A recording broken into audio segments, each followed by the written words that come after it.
Hello students, welcome you on the topic of laser diodes. In this, the main objective of the video is going to be on the different types of laser diodes. We already know that what is meant by lasing action, how threshold condition can occur, how laser rate equation can be calculated with external efficiency parameter, and we have compared what is the difference between an LED and a laser. So I make a recap into it. Laser diodes emit a coherent light. It is through the stimulated emission. It mainly uses single mode systems. It has a degree of variation from 3 to 5 degree. The complex of the circuit is higher than the LED. The laser action involves three main things: photon absorption, spontaneous emission, and stimulated emission. So the three different types of laser structures are classified as gain guided lasers, index guided lasers, and quantum well lasers. All the three laser structures are confined to have higher current output, separate active region. It has an optical feedback. Threshold current is very much reduced in lasers, which produces an increased output power. Gain guided lasers. So all the three lasers, I'm going to be basically touching you how the structure looks like into it. In your gain guided lasers, we try to take a PN junction. So we have basically, you can see over here, N type and P type. Okay, in between these two, we are going to induce the another two materials. So these are these laser structures, confinement layers. In between that one, we have an active region. This is your center point. And that point only we'll have an lasing actions to be occurred. Okay, next we have substrates on both the element, and we have the leads to be connected as the optical output source. The gain guided lasers, you can find out it is a proton isolated strip which uses a PN junction isolation. Proton isolation, why we are using it, is better than the silicon diamond because the current confinement is better. That is the main advantage of gain guided lasers.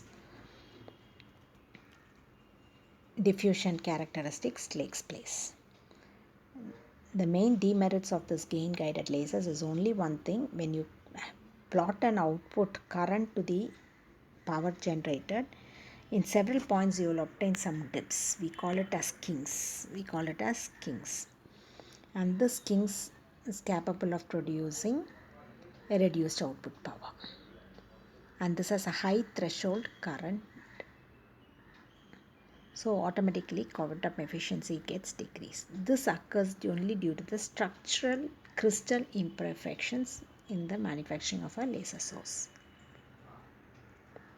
So we move on to the second type called as index guide lasers. In index guide lasers, it's very much easier. You're going to have the material to be changed: indium gallium arsenide phosphide. Again, you have a P region and we have a N.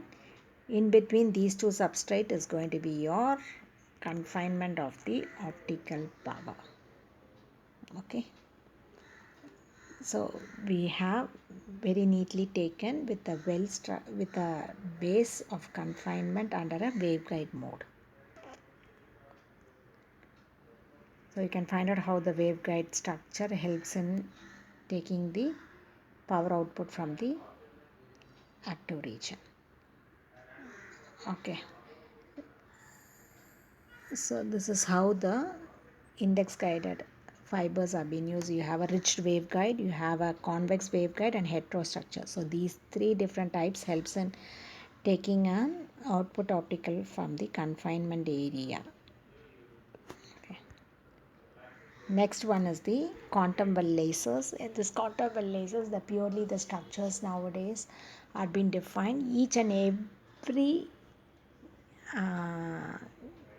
layer between the valence band and conduction band, we are going to create some well. and almost all the photon nature are going to be occupied internally within this well structure, and you're going to take the emitted photon from there. So you can find out in a single well quantum, you will have only one well between these two conduction and valence band. Within this area, your confinement area, you're making it as a, you have a straight two lines. Now you're going to put some bend over there, so automatically all the power will be accumulated within that bends, and from there you're going to take an emitted photon. That is what is quantum well. Instead of one well, you go for multiple well, but make sure that the upper part is the barrier part.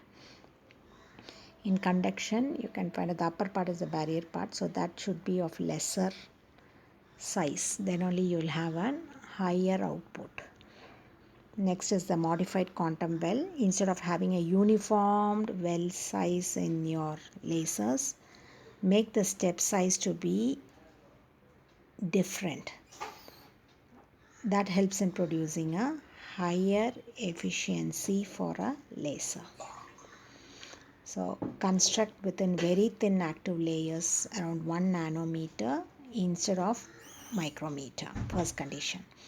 Carrier movement is restricted by a sudden change in the density states with a step manner. That's why I said it.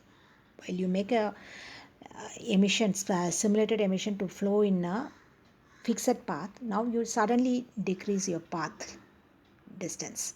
Automatically there is a density variation. That moment you take an output. They allow a high gain at a low current density, providing a lower threshold. So the three types of wells: a single well, multi well, and a modified well. So these are the basically in which the laser structures can be defined. Thank you.